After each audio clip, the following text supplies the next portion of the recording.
अस्सलाम वालेकुम दोस्तों, आज की इस वीडियो में हम बात करने वाले हैं स्वीडन गवर्नमेंट स्कॉलरशिप के बारे में, जो कि 2023 के लिए है और फुली फंडेड स्कॉलरशिप है। आप लोग इसमें कैसे अप्लाई कर सकते हैं, क्या इसका एलिजिबिलिटी क्राइटेरिया होगा, कैसे जो है आपने इसको ऑनलाइन अप्लाई करना होगा, सारा कुछ आपको इस वीडियो में बताऊंगा। तो आपने इस वीडियो को एंड तक जरूर देखना है, किसी भी चीज़ को आपने स्किप नहीं करना। अगर आप चैनल पर नए हैं तो चैनल को जरूर सब्सक्राइब कर लें, मैं इसी तरह की वीडियोज वगैरह अपलोड करता रहता हूँ। तो चलिए दोस्तों, वीडियो को स्टार्ट करते हैं। तो अब यहाँ पे अगर आप देखें, यहाँ पे मैंने एक PDF बनाया है जिसके अंदर मैंने तमाम इन्फॉर्मेशन इसके बारे में सारी कलेक्ट की है। तो यहाँ पे अगर आपको सबसे पहले बताता चलो तो ये यहाँ पे लिखा हुआ है स्वीडन गवर्नमेंट जो स्वीडिश इंस्टीट्यूट स्कॉलरशिप है 2023 फुली फंडेड स्कॉलरशिप है।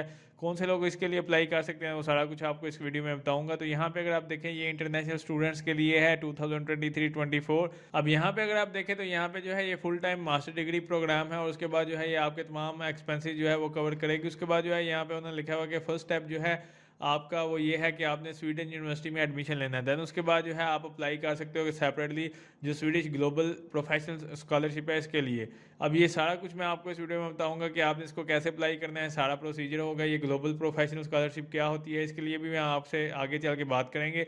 देन उसके बाद यहाँ पे अगर आप देखें 400 फुली फंडेड स्कॉलरशिप है मास्टर जो मतलब स्टडीज़ के लिए। देन उसके बाद 600 मास्टर प्रोग्राम यहाँ पे इंग्लिश लैंग्वेज में करवाए जाएंगे। अब उसके बाद हम बात कर लेते हैं इसकी डिटेल के बारे में। तो बेसिकली यहाँ पे जो कंट्री है वो स्वीडन की है। उसके बाद जो आपको कोर्सेज करवाए जा रहे हैं, बेसिकली कौन कौन से कोर्सेज है, तो वो उसके अंदर जो है मास्टर डिग्री प्रोग्राम करवाया जाएगा जिसकी 1 या 2 साल ड्यूरेशन होगी। फाइनेंशियली कवरेज जो है ये फुली फंडेड है। इसकी डेडलाइन बेसिकली यहाँ पे अगर आप देखें, अगर आप मास्टर के लिए अप्लाई कर रहे हो तो यहाँ पे जो है 16 जनवरी इसकी लास्ट डेट है और 28 फरवरी जो है अप्लाइंग फॉर अ स्कॉलरशिप। अब बेसिकली ये दोनों के बारे में मैं आपको डिफरेंस बताऊंगा कि ये क्या चीज़ें हैं, आपको आगे चल के समझ आ जाएगी। देन यहाँ पे अगर आप देखें इसके फाइनेंशियल बेनिफिट के अंदर, तो जो ऐसा स्वीडिश स्कॉलरशिप है वो फुली फंडेड प्रोग्राम होता है। इसके अंदर जो है आपकी फुल ट्यूशन फीस जो है वो कवर की जाएगी। रेगुलर पेमेंट आपको ऐसी के जो मतलब वहाँ की स्वीडन कोरियन मतलब जो करेंसी है उसके अलावा यहाँ पे 11,000 जो है आपको दिए जाएंगे। ये पाकिस्तानी जितने भी बनते हैं आप चेक कर सकते हैं। फिर ट्रैवल ग्रांट वगैरह भी दिए जाएंगे, इंश्योरेंस होगी, मेडिकल इंश्योरेंस होगी, तो ये सारी चीज़ें इसके अंदर कवर की जाएंगी। अब हम बात कर लेते हैं कि स्टडी प्रोग्राम्स इसके अंदर कौन कौन से करवाए जाएंगे। बेसिकली यहाँ पे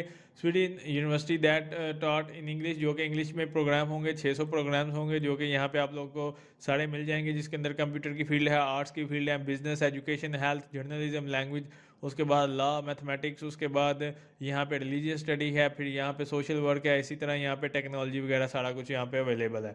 अब हम बात कर लेते हैं कि एलिजिबिलिटी क्राइटेरिया कौन सा है। बेसिकली यहाँ पे जो है इंटरनेशनल स्टूडेंट जो है एलिजिबल है। यहाँ पे उन्होंने लिखा है international students are eligible outside of EEA। यहाँ पे जो है उन्होंने लिखा हुआ है यू मस्ट हैव मिनिमम 3,000 जो है आपके आवर्स होने चाहिए डिमॉन्स्ट्रेट फुल और पार्ट टाइम आपने कहीं पे एम्प्लॉयमेंट की हो, मतलब 3,000 घंटे आपके बन ही जाते हैं। मस्ट भी जो है आप एलिजिबल कंट्री में मतलब बिलोंग करते हो।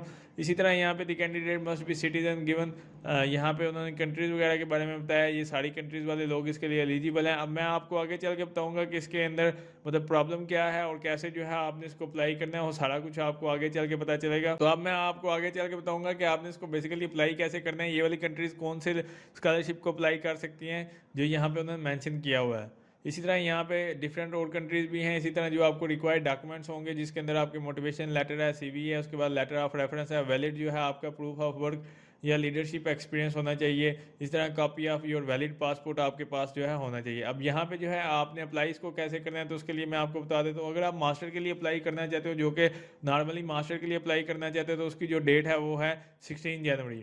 अगर आप जो है ग्लोबल प्रोफेशनल स्कॉलरशिप के लिए अप्लाई करना चाहते हो तो वो है 28 फरवरी। अब बेसिकली ग्लोबल प्रोफेशनल स्कॉलरशिप क्या है और बाकी डेट्स वगैरह आप देख सकते हैं, यहाँ पे सारी इन्फॉर्मेशन उन्होंने दी हुई है। वीडियो को स्टार्ट करने से पहले अगर आप को कोई भी मसला आता है या कोई भी किसी भी किस्म की स्कॉलरशिप का कोई इशू आता है, तो आप यहाँ पे ये हमारे पेज के ऊपर प्रोफेशन कॉर्नर के पेज के ऊपर आके यहाँ पे जो है इसको लाइक कर लें और मुझे मैसेज करके पूछ सकते हैं, या अदरवाइज़ आप यहाँ पे व्हाट्सएप भी कनेक्टेड है, आप डायरेक्टली व्हाट्सएप के ग्रुप में या जो है व्हाट्सएप का जो कॉन्टैक्ट है उसके थ्रू मुझे मैसेज करके पूछ सकते हैं अगर आपका कोई भी मसला आता है। या इसके अलावा अगर आप देखें तो ये मेरी प्रोफाइल है, यहाँ पे अब अगर आप आएंगे यहाँ पे जो है आने के बाद आप डायरेक्टली मुझे मैसेज कर सकते हो या कॉन्टैक्ट कर सकते हो। ये इसकी ऑफिशियल वेबसाइट है, यहाँ पे आप चेक कर सकते हो। यूनिवर्सिटी का जो मतलब एडमिशन वाला प्रोसीजर है वो यहाँ से स्टार्ट होता है। तो ये इसकी ऑफिशियल वेबसाइट है universityadmission.se।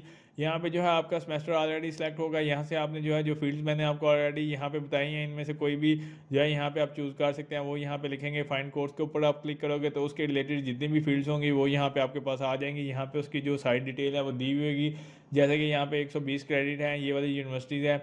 उसके बाद जो इसका मतलब जनवरी इसकी जो है लास्ट डेट है। अभी ये एक्टिव है, इसलिए ये ग्रीन है। अगर ये मतलब जो जो है स्कॉलरशिप या जो जो प्रोग्राम्स अभी इस वक्त करवाए जा रहे हैं जैसे कि मास्टर, तो ये ग्रीन होगा। जैसे ही ये इसकी मतलब डेडलाइन कंप्लीट हो जाती है तो फिर ये ख़त्म हो जाते हैं। तो इस तरह से जो है आपने यहाँ से कोई भी प्रोग्राम को चूज़ कर लेना है या आप इसको बेसिकली सिलेक्ट कर सकते हो। ये कोर्स सेलेक्ट हो जाएगा आपकी सिलेक्शन में।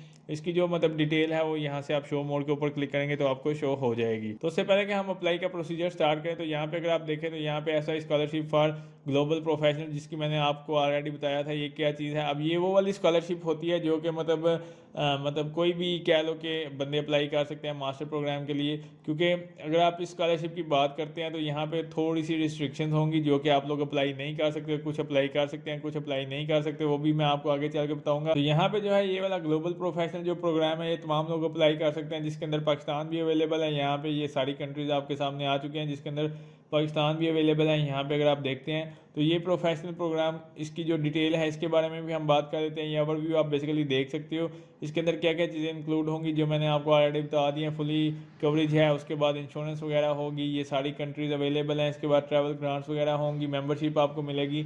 इसके बाद जो है दिस स्कॉलरशिप डज नॉट, उसके बाद ये आपको मतलब आपकी फैमिली को जो ग्रांट्स है वो प्रोवाइड नहीं करेगी। Application fees of university admission, उसकी जो फ़ीस है ये स्कॉलरशिप जो है इसके अंदर इन्वॉल्वमेंट नहीं होगी। तो कुछ चीज़ें इसके अंदर हैं, कुछ चीज़ें आपको जो है मतलब मिलेंगी। जैसे कि यहाँ पे लिखा हुआ है कि ट्रैवल ग्रांट्स हैं मंथली, फिर फुल ट्यूशन फीस आपको मिलेगी डायरेक्टली जो मतलब वहाँ पे बिगनिंग में आपको मिलेगी सेमेस्टर वगैरह में। बेसिकली इसका क्राइटेरिया की हम बात कर लेते हैं। क्राइटेरिया के अंदर सबसे पहले आपके पास ऑप्शन है कंट्री ऑफ सिटीजनशिप, यानी कि जो ऊपर कंट्रीज बताई हैं उसके अंदर जो है आप एलिजिबल होने चाहिए, आपकी कंट्री मौजूद होनी चाहिए। दूसरे नंबर पे है यूनिवर्सिटी एडमिशन। अब यूनिवर्सिटी एडमिशन आपने कैसे लेना है, तो सबसे पहले जो है मैंने आपको यहाँ पे अगर आप देखें तो लास्ट पे अगर आप आते हैं तो यहाँ पे मैंने आपको बताया था कि इसका जो प्रोसीजर है यहाँ पे मैं आपको दिखा देता हूँ एक दफ़ा फिर से। तो इस सबसे पहले स्टेप के अंदर जो है आपने एडमिशन लेना है मास्टर के लिए स्वीडन यूनिवर्सिटी में, ठीक है। देन उसके बाद जो है आप ग्लोबल प्रोफेशनल के लिए अप्लाई करोगे। यहाँ पे अगर आप देखें तो यहाँ पे आपने एडमिशन लेना है मास्टर के लिए। देन उसके बाद जो है आपके जो प्रीवियस मैंने आपको आवर्स बताए थे 3000 घंटे आपके होने चाहिए, मतलब वर्किंग के जो 3000 घंटे एक्सपीरियंस आपके पास होना चाहिए। इस तरह यहाँ पे यू आर नॉट एलिजिबल, यहाँ पे आप चीज़ें चेक कर सकते हैं कि अगर आपने अप्लाई नहीं किया होगा या रेजिडेंट हो दूसरी कंट्रीज़ वगैरह के, तो इस तरह से वो सारी चीज़ें उससे जो है आप इनएलिजिबल हो जाओगे। उसके बाद कंट्री ऑफ सिटीजनशिप आपको ऑलरेडी मैंने बता दिया है। फिर इसके बाद डुअल जो सिटीजनशिप है वो वाले लोग इसके लिए अप्लाई कर सकते हैं या नहीं, तो वो आप यहाँ पे चेक कर सकते हैं। उसके बाद कौन कौन से प्रोग्राम्स हैं वो सारे आपको ऑलरेडी मैंने लिस्ट के अंदर दिखा दिए हैं। बाकी ये सारी चीज़ें यहाँ पे आपके पास मौजूद हैं। अब इसकी बात कर लेते हैं कि ये बेसिकली प्रोग्राम कब स्टार्ट होगा। इसके अंदर जो डॉक्यूमेंट्स मैंने आपको ऑलरेडी बताए हैं ये सारे यहाँ पे अवेलेबल हैं। ये ग्लोबल जो प्रोफेशनल इनका प्रोग्राम है, इसके अंदर सीवी, फिर आपके लेटर ऑफ रिकमेंडेशन है, proof of work and leadership experience होगा, नेशनल आईडी कार्ड।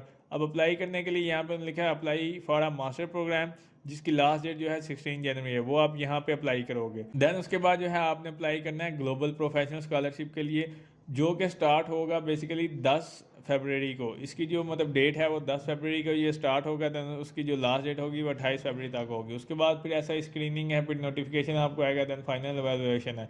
अब हम यहाँ पे बात कर लेते हैं कि आपने सबसे पहले यहाँ पे मास्टर के लिए अप्लाई करना है इस वेबसाइट के ऊपर, जो कि इनकी ऑफिशियल वेबसाइट है। फ़र्ज़ करें कि आप मास्टर इन कंप्यूटर साइंस करना चाहते हैं। अब यहाँ पे एक थोड़ी सी चीज़ जो है वो डिफरेंट है, वो यहाँ पे अगर आप देखें EU एंड EEA कंट्रीज़, अब यहाँ पे आपको थोड़ी सी फ़ीस पे करनी पड़ेगी। अगर आप यहाँ पे फ़र्ज़ करेंगे, यहाँ पे आप आते हैं इस यूनिवर्सिटी के लिंक के अंदर, यहाँ पे उन्होंने साइड डिटेल बताई हुई है कोर्स की, कोर्स कब स्टार्ट होगा, मास्टर लेवल है, इंस्ट्रक्शन इंग्लिश में है, सारा कुछ डे टाइम फुल टाइम सारा कुछ यहाँ पे उन्होंने लिखा हुआ है। सब्जेक्ट एरिया कौन कौन से कवर किए जाएंगे, आप इस यूनिवर्सिटी की वेबसाइट के ऊपर आ जाएंगे तो यहाँ पे अगर आप देखें यहाँ पे सारी डिटेल आपके पास आ जाएगी। अब यहाँ पे आप बेसिकली अप्लाई के ऊपर क्लिक करेंगे तो यहाँ पे ये डायरेक्टली आपको यहाँ पे ले आएगा।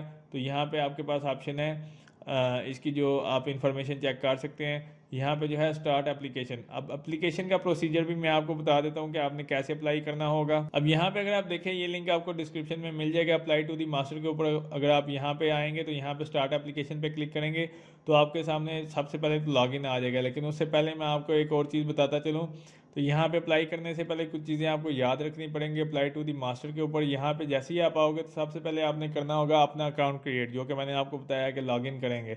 देन उसके बाद आपके पास होगा कि आपने इसको मतलब कोर्स के लिए या प्रोग्राम के लिए जो है कोर्स को चूज़ करना है। देन उसके बाद रैंक योर सिलेक्शन, जो कि मतलब आप कोर्स वगैरह की रैंक वगैरह या उसकी वो सिलेक्शन करेंगे। देन उसके बाद यहाँ पे प्रोवाइड एप्लीकेशन डॉक्यूमेंट्स, जितने भी डॉक्यूमेंट्स हैं वो आप प्रोवाइड करेंगे। देन उसके बाद यहाँ पे आपके पास ऑप्शन है पे योर एप्लीकेशन फ़ीस। अब बेसिकली ये आपको पे करनी पड़ेगी फ़ीस यहाँ पे। देन उसके बाद आप अप्लाई करोगे। अब बेसिकली पेइंग फ़ीस कैसे होती है, अगर आप तो EU या EEA कंट्रीज़ जो हैं उनके अगर आप रेजिडेंस हैं तो फिर आप इसको अप्लाई नहीं कर सकते। अब EU या EEA कंट्रीज़ कौन सी होती हैं, तो यहाँ पे अगर आप देखें यूरोपियन यूनियन के अंदर जो कंट्रीज़ आती हैं वो यहाँ पे आप चेक कर सकते हैं, उसके अंदर ये वाली सारी कंट्रीज़ हैं।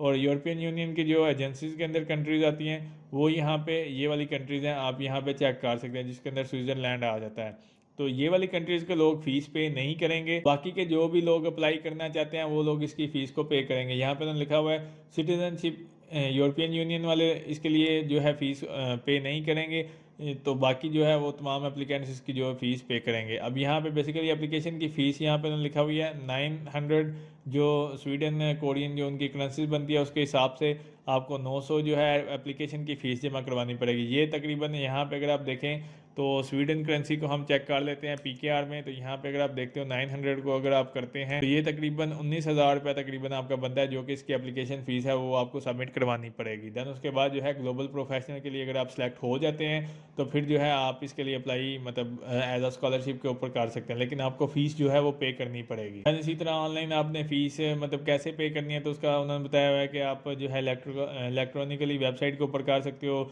बैंक थ्रू, या ये उनका एक बैंक है उसके थ्रू कर सकते हैं, तो ये डिपेंड करता है। लेकिन आपको यहाँ पे जो है फ़ीस पे करनी पड़ेगी। तो आपने यहाँ पे सबसे पहले अकाउंट क्रिएट कर लेना है। क्रिएट न्यू अकाउंट के ऊपर अगर आप क्लिक करेंगे तो यहाँ से उन्होंने लिखा हुआ है क्रिएट अकाउंट के ऊपर do you have a Swedish personal ID number, तो आपके पास नहीं होगा तो आपने इसको नो पे कर देना है। देन उसके बाद आप ईमेल और पासवर्ड डालोगे। देन कंफर्म करने के बाद आप इसको नेक्स्ट के ऊपर क्लिक करेंगे। यहाँ पे जो है तकरीबन अगर आप देखें सबसे पहले यहाँ पे आपने ईमेल डालना है, पासवर्ड डालना है, कंफर्म करेंगे। देन उसके बाद I am not robot, then उसके बाद आपने नेक्स्ट ऊपर क्लिक कर देना है। तो जैसे आप इसको मतलब कंफर्म करेंगे आपका अकाउंट बनेगा। उसके बाद जो है आपका यहाँ पे पर्सनल इन्फॉर्मेशन है, जिसके अंदर आपका फर्स्ट नेम है, लास्ट नेम है, डेट ऑफ बर्थ है। तो यहाँ पे आपने जेंडर सेलेक्ट कर लेना है कि आपका जेंडर क्या है, मेल हो या फीमेल हो। देन उसके बाद डेट ऑफ बर्थ आपकी क्या है वो लिखने के बाद जो है आपने इसको नेक्स्ट ऊपर क्लिक कर देना है। तो यहाँ पे जो है आपने अपना मोबाइल नंबर डालना है, एड्रेस डालोगे, पोस्टल कोड वगैरह। देन उसके बाद जो है आपने इसको नेक्स्ट ऊपर क्लिक कर देना है। देन उसके बाद आपके पास ऑप्शन आएगा टर्म्स एंड थर्ड पार्टी, आपने इसको चेक मार्क कर देना है। उसके बाद यहाँ पे आपके पास ऑप्शन है yes I would like to receive, मतलब ये नोटिफिकेशन, तो आपने इसको यहाँ से क्रिएट एन अकाउंट के ऊपर क्लिक करना है, तो आपका जो है अकाउंट क्रिएट हो जाएगा। देन उसके बाद गो टू माय पेज के ऊपर आप क्लिक करेंगे तो यहाँ पे जो है आपके पास ये इसकी जो डेडलाइन है वो यहाँ पे आ गया। अब बेसिकली यहाँ पे आपने सबसे पहले अपनी प्रोफाइल कंप्लीट करनी है, सबमिट करोगे, देन कंफर्मेशन होगी। अब यहाँ पे जो है मास्टर इन कंप्यूटर साइंस में अगर आप करना चाहते हैं, किस में करना चाहते हैं, तो यहाँ पे आपने जो भी प्रोग्राम सेलेक्ट किया होगा वो यहाँ से आप उसकी इन्फॉर्मेशन चेक कर सकते हैं। देन उसके बाद जो है उस कोर्स को आपने बेसिकली यहाँ से सिलेक्ट कर लेना है। जो भी आप वहाँ से मतलब कोर्स चूज़ करके आएंगे तो वो यहाँ से आपने उसके बारे में सिलेक्ट करके देन उसके बाद आपने यहाँ से कंटिन्यू पे क्लिक करना है, तो यहाँ पे आपके पास ऑप्शन आ जाएगा। अब यहाँ पे प्लीज़ आंसर द क्वेश्चन, तो यहाँ पे सिलेक्ट अ कंट्री, तो यहाँ पे लिखा है my university qualification are from, किस कंट्री से आपने क्वालिफिकेशन की थी वो यहाँ से आप चूज़ करेंगे। एप्लीकेशन फ़ीस मतलब यहाँ पे आपको पता होगा, जो मैंने आपको ऑलरेडी बता दी है कि जो अगर आप EU कंट्री या यूरोपियन इकोनॉमिक एरिया वाली कंट्री से हैं तो फिर आप इसकी फ़ीस पे नहीं करेंगे। अगर आप इसके अलावा के जो सिटीज़न है तो फिर आपको फ़ीस पे करनी पड़ेगी। तो यहाँ पे आपने इसको चेक मार्क करना है। देन उसके बाद मास्टर इकोनॉमिक ये आपका ऑलरेडी होगा। देन उसके बाद जो है आपने इसको सबमिट के ऊपर क्लिक कर देना है। यहाँ पे अगर आप देखें आप इसको ऐसे सबमिट नहीं कर सकेंगे, आपको जो है यहाँ पे अपनी फ़ीस जमा करनी पड़ेगी। इसके बारे में आपको जितनी भी इन्फॉर्मेशन चाहिए कि एप्लीकेशन फ़ीस की, तो आप यहाँ पे फाइंड आउट मोड के ऊपर क्लिक करेंगे। तो जो मैंने आपको ऑलरेडी बताया था कि आप कैसे करेंगे, तो यहाँ पे प्रूव योर एप्लीकेशन फ़ीस सबसे पहले आप करेंगे। देन उसके बाद डॉक्यूमेंट जो है आपके सिटीजनशिप के वो आप अपलोड करोगे। तो वो सारी चीज़ें जो मैं आपको ऑलरेडी बता चुका हूँ। तो इस तरह से जो है आपने पहले इसके लिए अप्लाई करना है, फिर आगे फर्दर स्टेप होगा जो स्कॉलरशिप के लिए। तो जब वो स्टार्ट होगी February 10 में, तो फिर इंशाल्लाह उसके ऊपर एक कंप्लीट वीडियो आएगी। बेसिकली वो फुली फंडेड है, लेकिन उससे पहले आपको अप्लाई की जो फीस है वो पे करनी पड़ेगी। तो उम्मीद करता हूँ दोस्तों आपको वीडियो अच्छी लगी होगी। अगर अच्छी लगी है तो इसको लाइक कीजिए, शेयर कीजिए, मेरे चैनल को जरूर सब्सक्राइब कीजिए। शुक्रिया।